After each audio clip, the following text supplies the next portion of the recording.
j'étais complètement passée à côté de ça. C'est fou.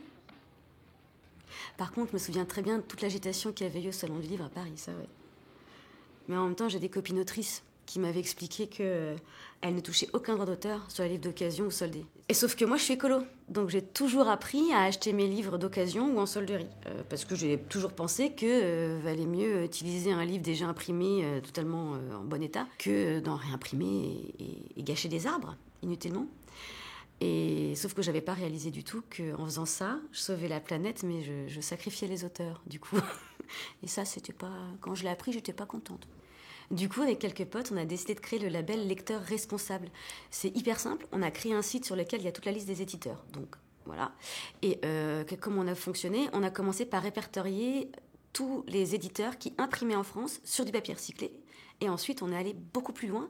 On a cherché à identifier les éditeurs qui payaient équitablement leurs auteurs. Et donc les boîtes qui faisaient des efforts, quoi. Alors bien sûr, je paye mes bouquins 1 euro ou 2 euros plus cher, mais bon, c'est comme quand on va consommer bio.